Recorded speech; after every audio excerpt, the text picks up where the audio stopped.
Welcome to Carrying Wayward, a supernatural podcast for fans who aren't ready to let go and newcomers to the series who are ready to jump in. I'm Marie Vigourou.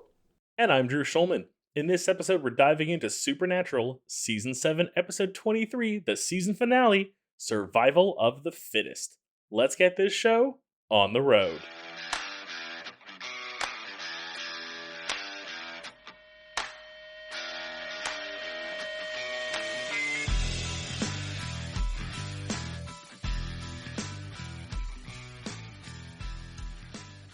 So, before we start today, we do have an announcement, and it's that I will be at the Supernatural Convention in New Jersey this May. If you're going and if you see me, please come say hi, okay? I will be in full social mode, so don't think that you're going to be bothering me. I want to meet everybody who is there and who listens to this podcast and who wants to say hi. So please, please, please come and see me if you see me. I'm so jealous. This is going to be so much fun for you. I'm so excited. I am so excited about this, genuinely. I've never been to a con before. This is my first experience.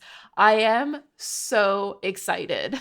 The photos I'm going to see, I want to hear so many stories. We'll need to do a mini episode of just tell me everything. We may as well record that and put it out. For sure. I mean, I also want to record a special. I don't quite know yet what it's going to be like. I'm still workshopping that. We're still, we're recording this in February, right? So there's still a lot of time. A little early. That's when you need to start in order to be able to organize ideas, right? So that's what I'm doing. I already have a couple of photo ops planned, and it really sounds like it's going to be the Supernatural Women Con. I'm going to see all of the women, and I am so excited.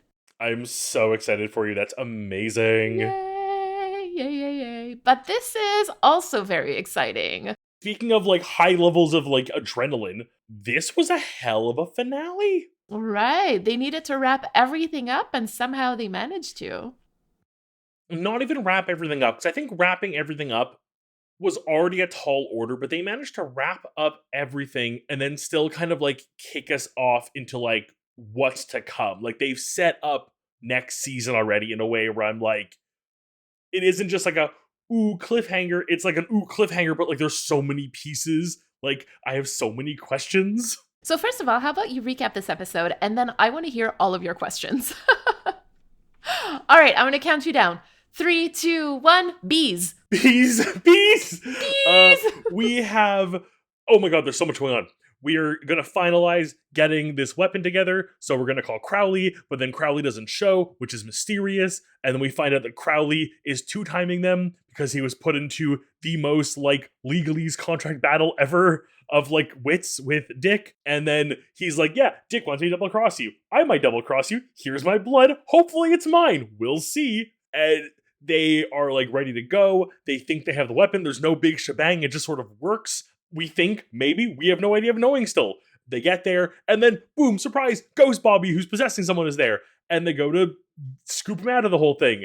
And then they realize, we need to sort of make this, one big go. So not only do they then get this amazing, let's go into action mode, they send Meg in baby, just, ready to kick all the ass, and they sneak in the back, and they've convinced Cass to come with them, because Cass can apparently see which of the dicks is the real dick, because now we got multi-dicks. There's just dicks everywhere, just all over the place. Building full of dicks. And then they eventually do find the real dick, but they also find Kevin, and Kevin's hey, there's more evil shit going on. It involves Creamer for some reason. And they find the real dick, and they kill him, and Crowley shows up, steals Kevin. Sam's all alone, and then Dean and Cass are in purgatory now, and Dick is dead. Time. Okay, there you go. Oh, and all of that, and I didn't even bring up, we say goodbye to Bobby officially. There's a lot that happens, and I am just so impressed that they managed to do it gracefully, because this could have been a shit show of an episode, and I don't think that it is. I think that they do what they need to do very efficiently. There aren't many loose ends right now. The ones that are there seem to be intentional. We don't know. The big questions are, what's up with Sam and what's up with Dean and Cass? They're in purgatory. That's clearly going to be their adventure of getting out and what that's going to mean. We have what happened to Kevin. He's with Crowley. Why does Crowley need him? What's the plan there? And how's Kevin going to factor into it? Meg is, to my knowledge, also with Crowley and kidnapped and kind of just away from the seams of it, from what I understand. So we have kind of all of our players are like, we know the pieces are somewhere, and it's just a matter of how we're gonna get them back together. The real big loose end is just Sam alone in his lab. Like, what do I do now? They've really set it up so that season 8 is going to be another reset from the reset, like somehow, which is going to be interesting to go through. It's a reset, but the goal of this reset is to let them all kind of make their way back together versus the last one, which was like taking things away from them and seeing what happens. Here, it's like we're doing the opposite almost. Yeah, I mean, I think I like what you said about like moving everything off of the table. Like it sort of feels like this is a board game and all of the pieces have been like thrown away. And now it's time for it's going to be time in season 8 for the pieces to kind of like find their way back to where they were. This is like a classic thing when playing, like I play Magic the Gathering. So a classic move is like when one player is like overwhelmingly dominating, the answer is just use something that wipes the entire board. Sure, you're going to suffer a bit too, but you're taking every piece off the table and kind of doing like a tabula rasa fresh start. It sort of feels like that's what Crowley was doing, frankly. One of the things I didn't really like know what to expect, and I figured would either be like a Deus Ex type thing or they'd have some explanation, and Crowley kind of covers this, is like, sure, you killed one Leviathan, there's another, I don't know, few 100,000 maybe out there. We don't know the exact number, but there's a lot from what we understand. Like, I don't think that room where he had the meeting was all of them. There was clearly other ones or like more low level ones. But like they're just out there now, and the idea that Crowley kind of just floats the idea of like, they don't have a boss. They're on their own. Like, sure, they're bad, but like they're not organized anymore, per se. So it's like it's elevated them to like Demon Plus, Demon Pro, Demon Pro Max. Just like upgrading them here. Gold tier demon. They're worse, but they're just demons now. Scarier ones. This episode was written by Sarah Gamble. This is her last one for Supernatural. She says goodbye to the franchise after this. She is no longer the showrunner. We'll be talking about the next showrunner soon. But for today, we're going to stick with that. The episode was directed by Robert Singer, and it originally aired on May 18th, 2012. Just as like a send off to Sarah Gamble, like this was a phenomenal episode. It really did a good job to clean up and wrap up a season. And again, I know these are not like one writer who did the entire thing. They're a production studio, they're a team, there's a writing room, there's production. But like, kudos for a very good episode that you were the writer on. When we get at some point a chance to talk about like her whole work, I think it'll be an interesting thing to say or to look at, because I think that like Sarah Gamble gave us some like amazing episodes.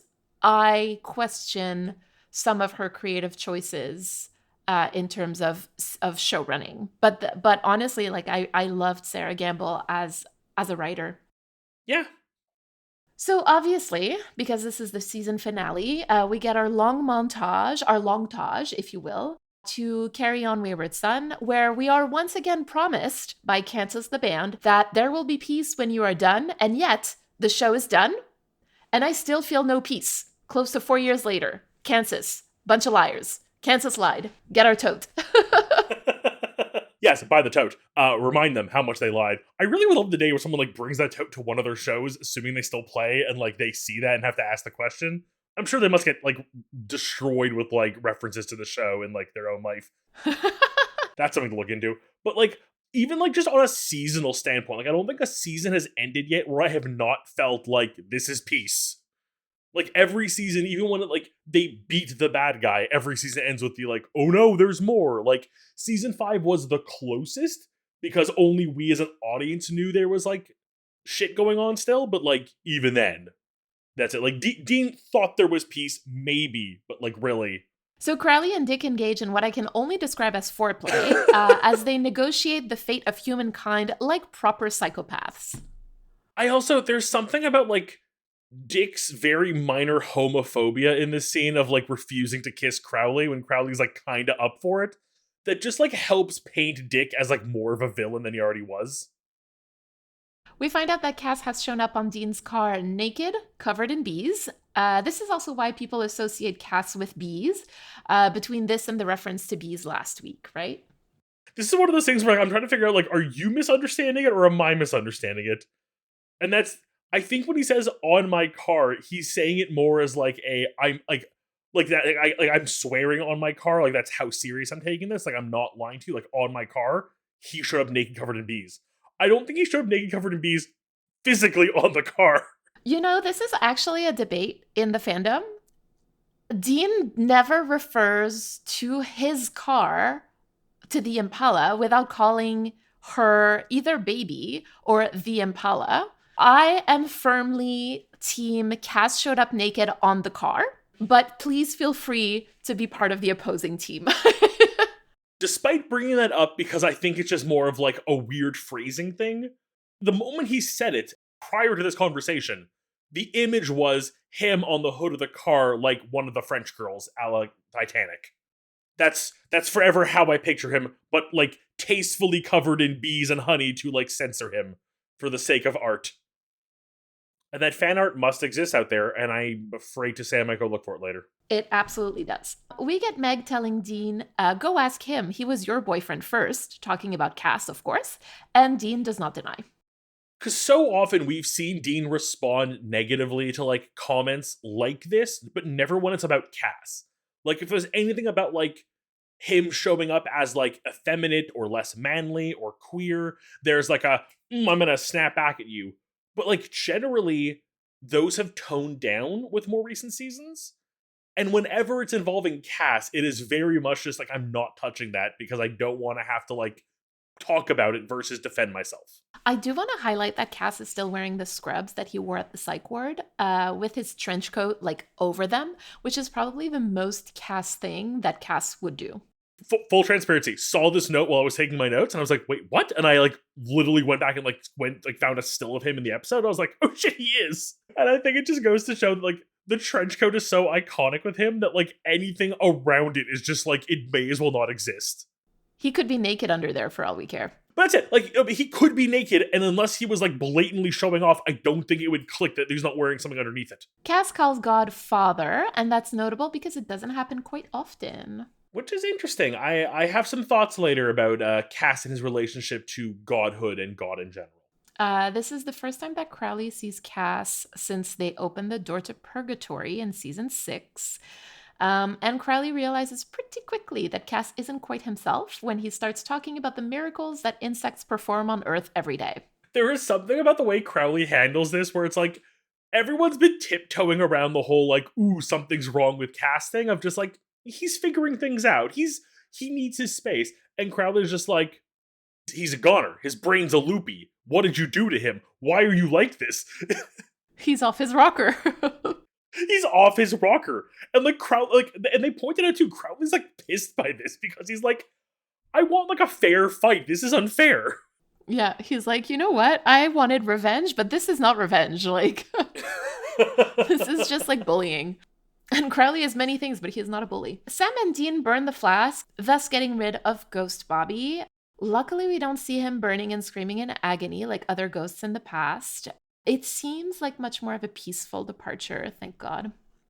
Until proven otherwise by the show, I'm choosing my own ghost lore here based on empirical evidence that because he was willing to go, it was a peaceful transition versus most ghosts who are like fighting to stay against the burning of whatever their bones or item is.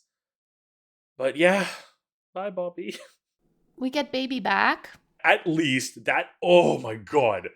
Starting that scene off of just the road, no music, nothing, and just the sound coming in as Baby comes bolting down the road. Yeah, that was really good. Oh, I rewound and rewatched it twice. Dean and Cass managed to bone Dick, which, believe it or not, is not a euphemism.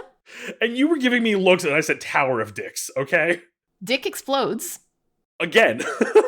You gave me a look when I said Tower of Dicks.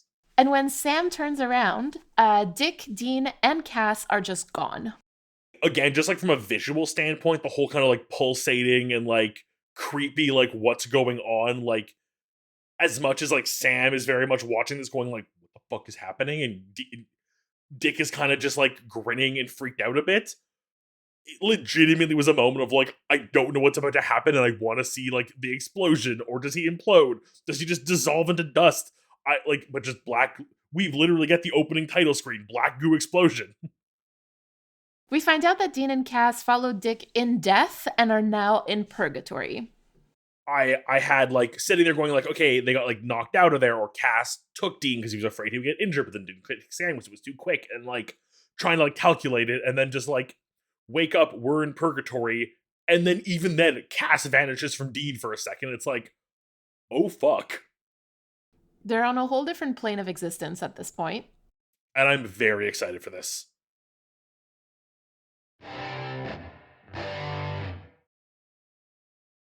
This week, our theme is distress. And distress comes from a Latin word which means to pull apart, to hinder, and it's almost like to unwind to a certain degree or to unravel. So let's go see where this shows up in our characters this week. Dean is fairly distressed in this episode. And it more or less starts like with Dean's obsession with Dick kind of not being at the forefront anymore. Like, clearly the goal is still there, but it doesn't feel as obsessive as it used to be. But I don't feel like that's the source of his stresses right now. Like, it really feels like he's treating this like any other big bad. Like, yes, this is the thing we have to take care of, but it's not really like the thing at the core of his worries, and that it's still Cass. What's bothering him is that Cass, and he knows that Cass isn't 100% good, and that's distracting him. Oh, for sure, 100%. Like, Cass is definitely Dean's main source of distress in this episode, especially like the way that he's acting, because Dean makes it pretty clear that he thinks like the whole thing it is happening, like the Leviathan thing is happening because of Cass, and that he should be taking a much more active part in finding solutions. And he says like, nobody cares that you're broken, Cass, clean up your mess. And in the first half of the episode, he's more and more annoyed with what I think he sees as like a lack of interest from Cass when it comes to like stopping Dick. But then Cass tells him a little bit more about how he's feeling, which we'll talk about more when we get to Cass. But immediately Dean is like, oh, okay, I get it now. And he says to him, I'd rather have you cursed or not. And this is the first time since The Men Who Would Be King where Dean and Cass are actually able to level with one another and like talk to each other, with each other, and not at each other. Cass is doing the thing we always bitch that Dean doesn't do, which is like, at least speak how you feel. Like, let us know what the issue is. Like, while he's not asking for help or admitting it's a problem, he's at least open enough to say to Dean, this is why I'm feeling this way finally, instead of trying to cover it up very Dean-like. Oh, yeah, no, we'll talk about it a lot more with Cass, but on top of this, we now have the conclusion to this whole fiasco. And very sadly, on top of all these other endings, one of the endings we have to deal with today is Bobby's. And Dean and Sam have to say goodbye. And of course, like we discussed it a few weeks ago in 719 of Grave Importance, a final goodbye to Bobby was coming sooner or later. Like, that isn't a surprise. But like, luckily, it's sooner, I guess is the best way to put that. Like, it happened now while Bobby was able to say, yes, let me go, versus having to be forced away. There's that like distress that Dean was feeling, I think Sam as well in this case, at how they were going to have to deal with this and what it might mean. But being able to let him go in a slightly more peaceful manner like this, I think is a matter of removing distress. It's one less wild card on the table. And I think there's also a thing too where I bring this up now talking about Dean because I think this was harder for Dean than it was for Sam. I know that's saying a lot. We're basically saying literally sending off your father figure. But while Sam always had a father figure in Bobby, he always had a mentor and father-like figure in Dean. This is Dean's only person.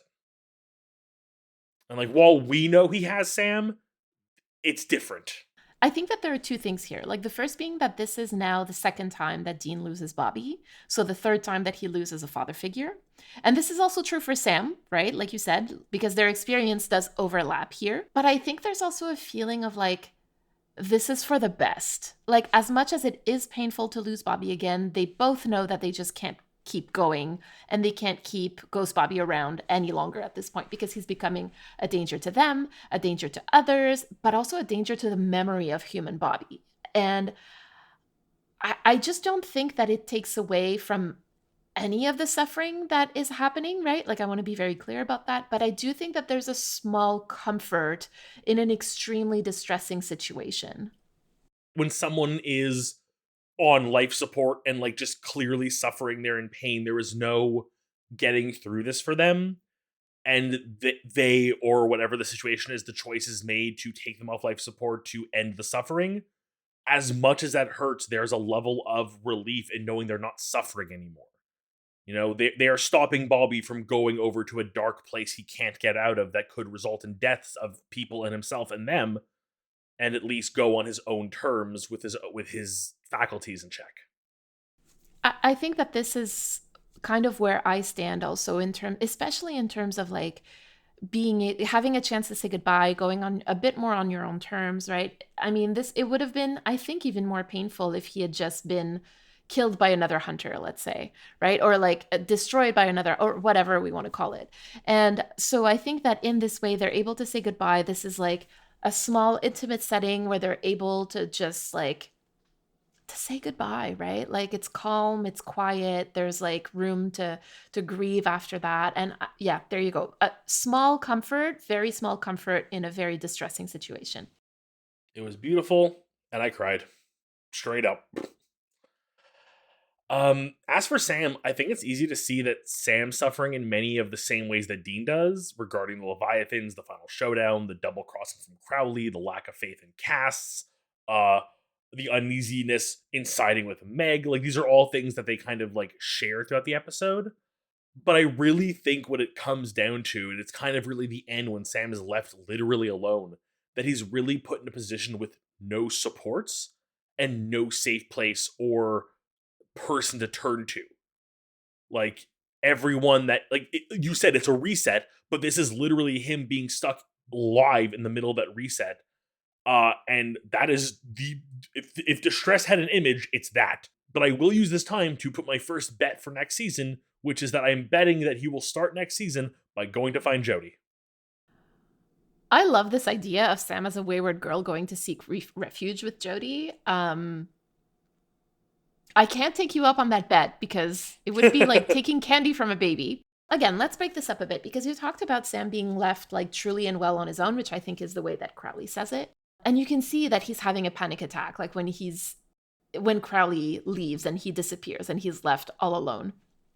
And at that point, like you said, Sam has lost everything. Like Bobby's gone, Ghost Bobby's gone, Kevin's been kidnapped, Cass is gone, Dean is gone. There's nobody left for Sam to lean on immediately and help him through this, right? I also just in this moment realized that like Sam has not been alone for so bloody long, because even when he was alone, he had Lucifer in his head. And while that's not a positive thing, it meant he was never alone, and now he doesn't even have that level of like someone around, even if it's a fictional in your head illusion. Listen, Drew, I thought about this, and the last time that Sam was alone, ensouled Sam was alone, right? Not soulless. It was in season 5 when him and Dean take like a break. Jesus, really? And before that, it was when he left to go to Stanford. God damn. And like we know that the little stint in season 5 doesn't last very long, maybe a couple of days max, but that's it. So like, and it was a choice also. It was different. So the circumstances were completely different. Like this is like, again, this is the first time that Sam is all alone, not by choice. That's just so crazy to me that it's been that long. So I suppose we'll be talking about that quite a bit in season 8. Oh, I'm looking forward to it. There's another moment that I do want to bring up, and it's when Sam basically like risks his life to go save the housekeeper that Ghost Bobby is possessing. Like he is so distraught over the fact that this innocent woman could die because of Ghost Bobby's actions that he has to spring into action and get a handle on the situation. And again, I think that shows Sam like at his best, I think. I feel really strange because I feel like this scene was written for Sam, so Dean's actions seem a little bit like missing almost, because in that moment, like where Sam basically like freaks out and goes, it almost feels like Dean is like trying to stop him because it's going to ruin what they're doing, and they're just like let him go and do his thing kind of thing. which seems very weirdly dismissive for Dean, but like at the end of the day, like Sam is so much more there for it. And I think there's a feeling of responsibility. I think there's Sam's always had this like guilt with everything and anything. And I think there's like the way he can like look back at the situation of like, well, had we not left the flask, then Bobby wouldn't have gone mad, and then he wouldn't have attacked his housekeeper and stolen her. Like he feels some level of connection to this as like something he could have prevented. And clearly is distressed over not just Bobby going vengeful and doing something stupid, but rather his willingness to allow harm to an innocent. And like this for Sam is the moment he realizes that Bobby has gone too far. Like it's literally standing there being choked out by Bobby that he's had the realization of like, if Bobby does not like turn around and realize his mistake now, we're gonna have to put him down. I'm also going to bring this up here because I forgot to bring it up before, but like it's unclear where the spirit of Ghost Bobby is going after this, right? Like I think you and I have talked about it, and like you say that it's not quite clear. So both Sam and Dean and we as viewers are experiencing distress here too. Like as a viewer right now, with again minimal to like nearly zero knowledge of what's coming up next, I am fully like in the realm of understanding that we are done with Bobby. Like I would love to hear something that we find out later that like, oh yes, when you burn the bones of a ghost, they ultimately do end up in heaven or hell depending on their life, and being a ghost may or may not affect this. And like there might be a chance of like meeting Bobby again in some form, way, or whatever.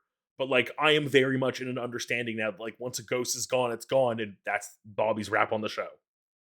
I think that the kind of distress that Bobby is in, like, is a really tough one to address because it's the kind that he basically denies, or at least has denied, but like for the last few episodes. And we've talked a lot about like the second half of the season about how like Ghost Bobby betrays the spirit of human Bobby because human Bobby would never do the things that we've seen Ghost Bobby do. And it pretty much comes to a head in this episode when he's still possessing the housekeeper, like very much against her will, as we're very clearly reminded. It feels very icky to watch those scenes. And he almost gets him and Sam killed, or at least caught at Sucrecore. Like Ghost Bobby is very obviously a liability at this point.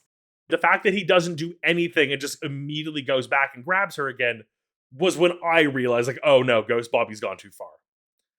And luckily, there is enough of the old Bobby in him to still catch himself at that last second and see what he's doing and like what he's turning into. And not only is this self-aware enough for him to stop, but to go to the next logical step and understand that he needs to go before he does anything worse.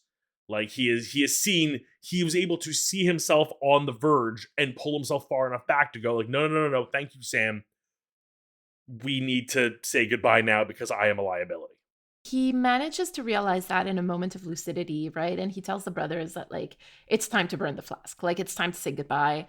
And for real this time, right? And for me, like, I think this is where we see Bobby in distress, like, not just Ghost Bobby, but like actual Bobby in distress, because he says that he bet the farm on not following his Reaper, basically, and he lost that bet, which to me is also like a really beautiful and incredibly bittersweet callback to Weekend at Bobby's, where we heard The Gambler by Kenny Rogers, which is honestly one of my favorite songs. I'm so sorry. I'm like 95 years old. But just like, some of the lyrics of that song are like, you've got to know when to hold them, know when to fold them, know when to walk away, know when to run. And this is probably like the biggest gambling loss that Bobby has ever suffered. And like, you can tell that he does regret it.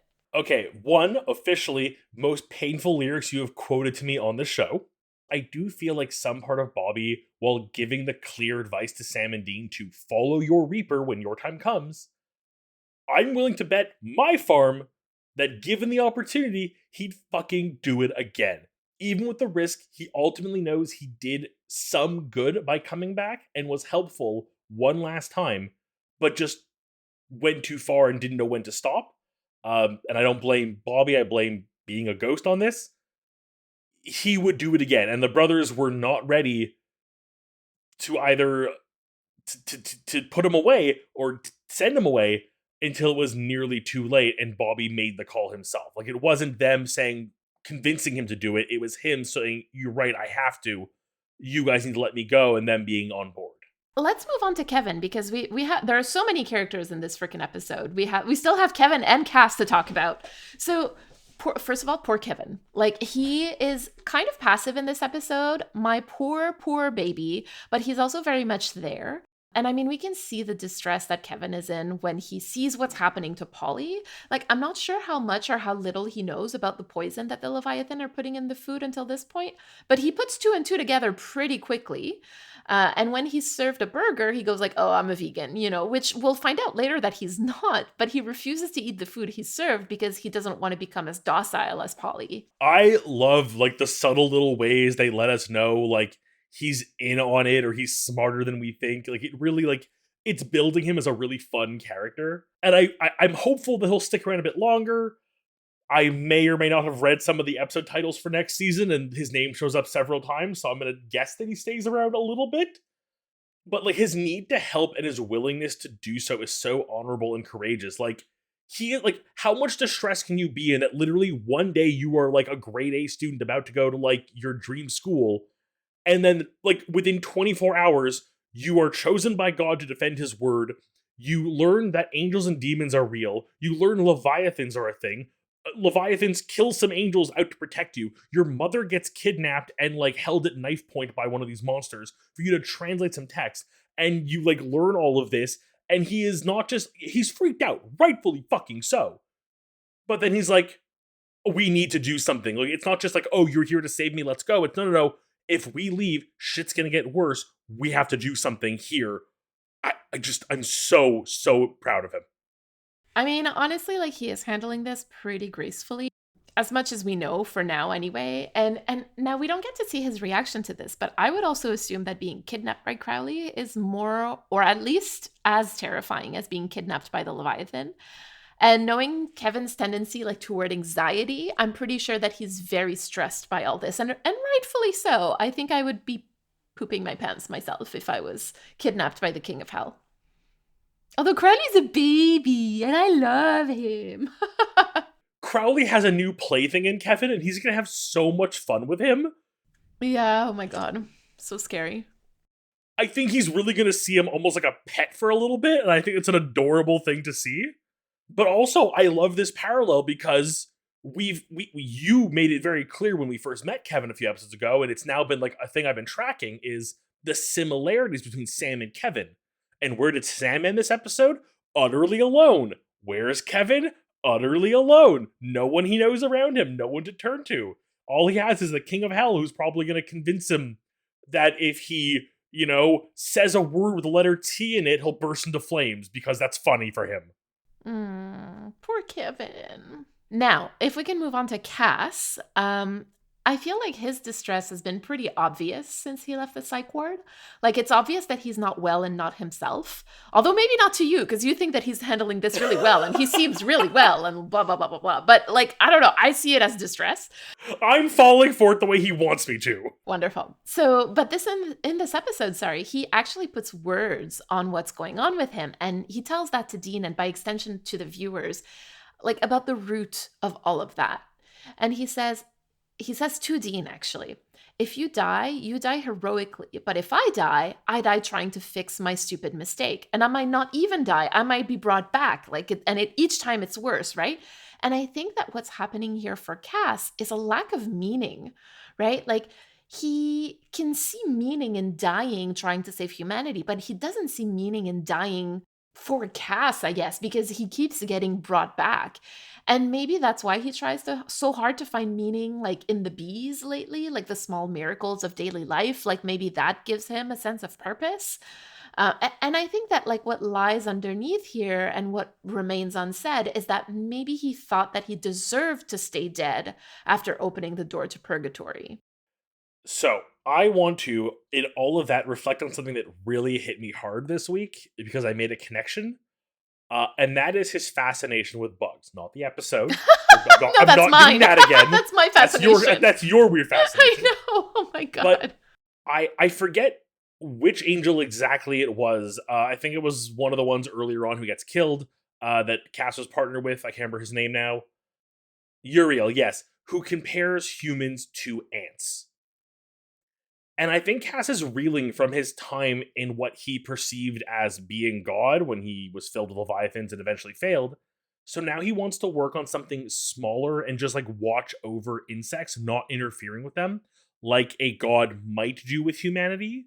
And he's dealing with his distress by focusing on a smaller and more easily manageable project, one with way lower stakes. And like, I kind of love this. It feels kind of like, again, weirdly, I've done this before to like reference How I Met Your Mother. I can't remember what the reason is for Ted to do this, but he goes back to his mother's house and like reverts to being like a kid again. So he's like just sitting in his room playing video games, asking his mom to bring him Hot Pockets. And this is kind of like, I feel like Cass's version of that. He's going back to just being like a silent observer, and like they go about their business. I don't interfere. I'm just here to watch over them, and like they do their own thing, and that's the way it's supposed to be. Yeah, I think this is also very like, if I can't have control over the big things, I'm going to try to have control over the little things, which I know nothing about. So, right? No, not at all. So I think that what Cass is going through, or at least the way that he's going through it, is so incredibly relatable. And I think that that's why we all have like big hearts and a lot of understanding for this difficult time in his life. But there's also another thing that he repeats a few times, and he becomes agitated when he says it. And it's like some variation of like, I don't want to fight and I don't fight anymore. And like it's just really interesting that the thought of fighting again is obviously very distressing to him. It revealed to us that this is like related to his cleaning up of messes. He feels like all he's done up until now is make things worse, and it's always been him fighting for someone or something, and like very clearly fighting against something big and evil.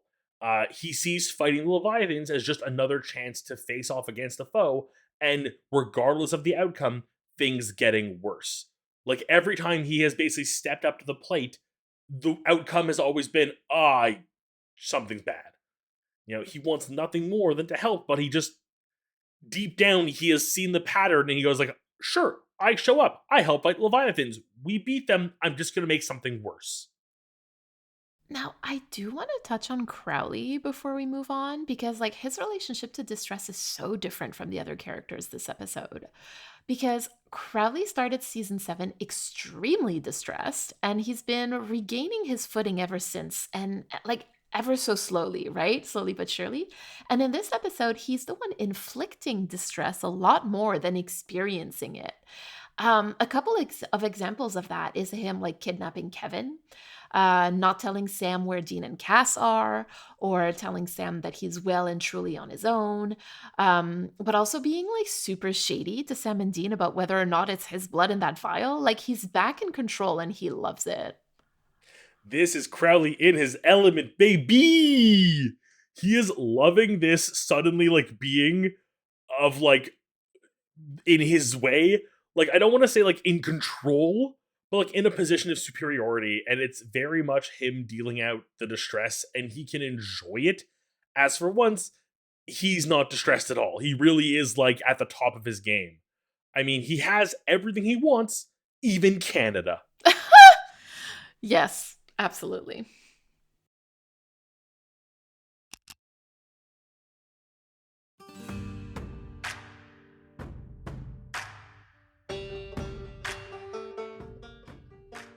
And that's it. That's all they wrote. I closed the journal, and I placed it back among the other dusty books littering the shelves in the office. An entire life collected in some journal and some tapes. Whoever they were, I don't know if this is what they expected. Even with years worth of their notes and life scattered around them like an unfinished puzzle that only they knew the cover image of. A story no one may ever really fully know except the person whose body lies still motionless, breathless, thoughtless upon their very desk. The pools of blood long since dried to a black reflectionless surface. I have no idea how this occurred, nor who was responsible. I hoped maybe something in here would act as a sort of clue, but it seems my search has come up short. The story may be lost now, save for the perpetrator or whoever they involved. I walk out of the small office, feeling like I've let somebody down. As far as I know, no one knew this person, nor asked about them. No one aside from me has been here since the killing, and I doubt anyone would be coming. I placed an anonymous call to the police and informed them of the body. I see the lights of the cars come down the road as I sip my coffee in the shop across the road. I assume I've done all I can until I see something peculiar.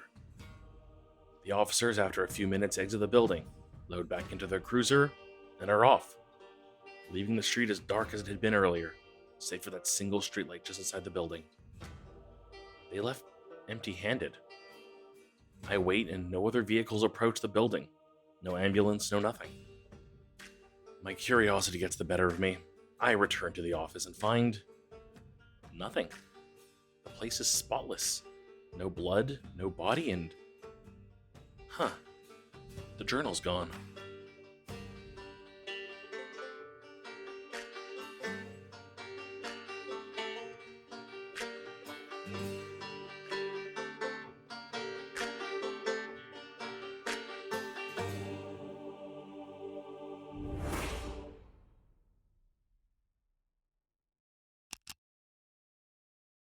All right, listen, I spent an entire season not talking about Destiel, so you better bet your butt that I'm going to take this opportunity to talk about it at least this one time, right? Because Dean and Cass both start this episode on completely different pages, with Cass saying that he doesn't want to fight, and Dean telling Cass that nobody cares that he's broken and to clean up his mess. And now hearing that line brought up something that Sam said back in season 5 in Dark Side of the Moon, which was, I never realized how long you've been cleaning up Dad's messes. So for someone who's in the habit of fixing the problems of the people that he loves, the situation for Dean must have been incredibly triggering. And same for Cass, really, who is used to fighting to prove his loyalty.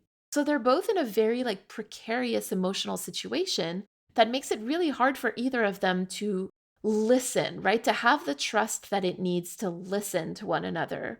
But thankfully they do, and they end up on the path of making up, where Dean says that he'd rather have Cass, cursed or not, and Cass says, I'll go with you. And I just think that it's so nice to finally have them back on good terms, especially since at the end of the episode, they end up stuck in purgatory, surrounded by monsters, right? So they're gonna need to stick together. I really love that it was kind of their relationship is repaired going into this final battle and subsequently purgatory, because I just think that makes it so much better for me, and I love all of this. Just I'm happy they're back together. I know, I love it too.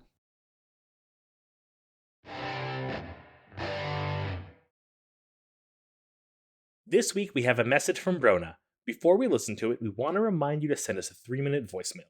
To respond to anything we discussed today, you can use the recording app on your phone and just email us that recording at carryingwayward@gmail.com. We also want to remind you that Mary and I will be answering the question, if you were suddenly alone for 24 hours, no responsibilities or nothing, what would you do with that time? For our Red House supporters on our Impala Talk, stay to the very end of the episode to hear a short clip.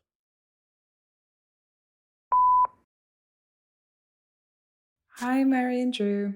I love your podcast so much. This isn't a serious voice message or anything, but I just finished listening to your episode on It's a Great Pumpkin, Sam Winchester, and I wanted to talk a little bit about Samhain, or Samhain, as the boys like to call him. I'm an Irish person. I live in Ireland, obviously, and I've grown up learning the Irish language in school. Samhain is actually an Irish word for a Celtic festival we have in autumn. I'd say Drew knows this anyway, but the Irish actually invented Halloween, and we brought it over when we immigrated to America during the famine. I don't know why I'm saying we, because I still live here, but a huge portion of our population immigrated. But basically, our word for Halloween night, Iauna, comes from the word Samhain. It basically means Samhain night or Samhain Eve. So it's a festival, definitely not an evil demon. Anyway, Supernatural uses a lot of Celtic lore and references the Irish language, and it's always very funny. My friends at this point have a running joke of spotting the Irish when it comes up, mostly in the witch episodes. I think Rowena speaks Irish at some point, or Gaelic, and that was great. She did a good job. Of course she did. I love Ruth Connell. They're not all that bad. The Samhain one is a particularly egregious example. And They pronounce it like that in Criminal Minds as well, so I think it might just be an American problem and not Supernatural as a whole. Anyway, personally, I love hearing Irish in Supernatural. It always makes me laugh, and poorly researched and stereotypical as it is, it's nice to see your home referenced, you know? And they gave us Eileen, a Cork woman, so I can't even complain. One time I actually read Irish in a Supernatural fan fiction, and that was the most egregious one, but it was amazing. Anyway, I'm sorry, I'm rambling so much. Thank you guys. You're doing such a good job. Like, the by Dean analysis is always so validating, guys. And Mary, I love your voice. It's so comforting. I need to stop talking now. Can I relive? Agus slán go fóill. Mwah.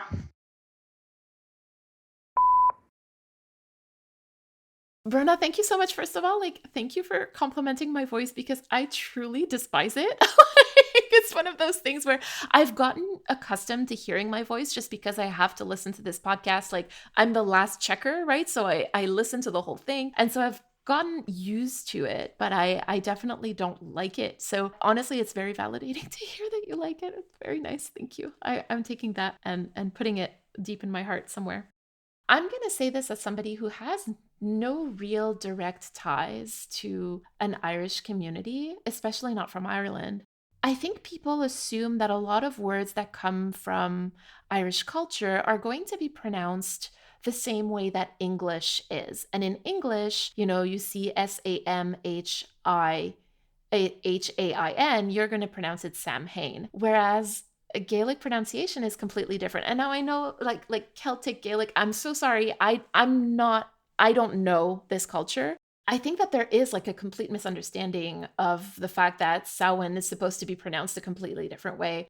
When I was younger, my parents had friends who had a daughter and they wanted to name her Siobhan, but they knew that if they used the actual spelling of Siobhan in Montreal, Canada, she would never be called Siobhan. She would have to correct people all the time. And so they wrote it out like phonetically. So in order to make sure that she would be called the way that they wanted her to be called. So I do think that it's a North America thing, not necessarily a Supernatural thing, but I do think that if you're going to make a show about, an episode about a specific culture, you should at the very least look up how certain words are pronounced, just like we did with your name actually before this episode, because we wanted to make sure to get it right. So thank you very much for that. I appreciate it. Yes, thank you so much for this message. One, to Mary, I get to listen to your voice repeatedly during a week, and I think it's the best part of my week, so thank you. Ugh. I've learned to tune myself out sometimes.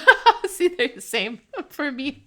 No, there are times where I'm editing the show and I have to I just didn't listen to myself. I have to rewind and listen again. For me, it's the opposite. Like, I'm like, oh yes, I said things. Yes. But I think that's how everyone who edits their own voice does it. Yeah. I have such a enjoyment of both Celtic and Gaelic as a language and kind of the mythology and cultures of both Ireland and Scotland, just because I think they have some of the more interesting and unique heritage and mythology. I always find there was a game show I used to follow online and they would do a thing where it was like, oh, here's a mythical creature, guess where it's from? And every time I was like, that's a really interesting one. It must be either Irish or Scottish, and I was almost always right. And the languages themselves, I had a teacher actually who did her studying with a professor through Ireland and Scotland and came back with tons of great ghost stories and would list off these place names I could never spell or pronounce properly because they were all Celtic or Gaelic. And it fueled my love for the culture there. But I also must agree with you, something I do really love is the rare time a piece of media references the place you're from, like this episode with Canada. Yes, exactly. I was like, yeah! It's always a fun little thing. Even watching the X-Files, someone brought up going to Toronto, or one of them had a TELUS bill in one of the episodes, and I had a good laugh at that. I'm glad we could share with you our reading of By Dean and seeing him the way he is, and allowing us to let that flourish, because the more and more we get into it, I'll be super frank, I think this is a great episode to bring this up. I think this is the last few weeks or so, the last few episodes of the season was really my turning point from Dean being read as queer to just no, he's queer and people are stupid for not seeing it. I don't know why there was always this level of me being well, they're never obvious with it. So I'm just gonna like continue with our reading because I like it better. But now I'm very much at the point where it's like, no, if you're not seeing Dean as queer, you're just really not looking.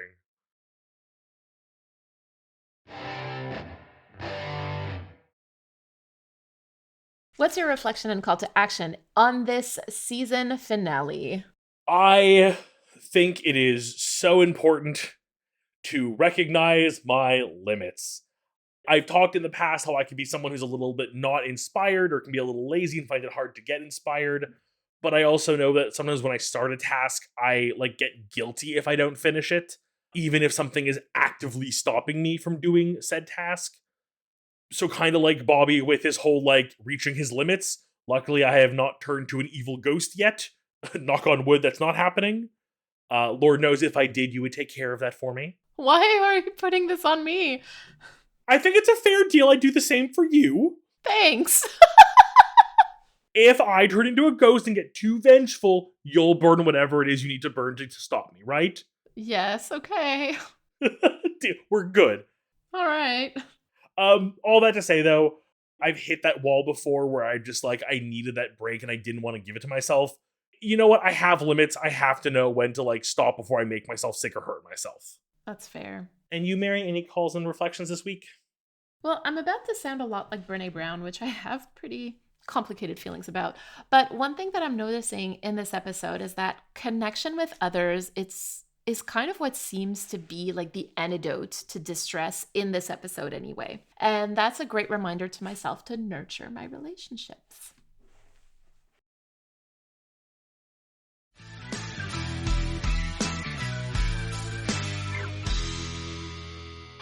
You've been listening to Carrying Wayward, a supernatural podcast produced by Rochelle Castellano, hosted by Mary Vigouroux and myself, Drew Schulman. Thank you to everyone supporting us on Ko-fi or Patreon, and an extra thank you to our bunker supporters, Elle, Jeremiah Thomas, and Simone.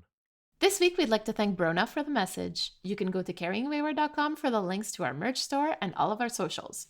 If you'd like to support us, you can become a patron or a Ko-fi subscriber. You can also leave us a rating on Spotify and a review on Apple Podcasts.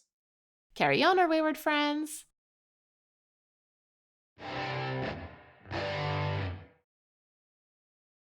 If anything, I would also probably like open a bottle of bubbly because why the heck not if I have to stay home and I have no responsibilities. But yeah, honestly, like nothing incredibly like crazy, I guess. Wait, no, maybe take a bath in the middle of the day. I never get to do that.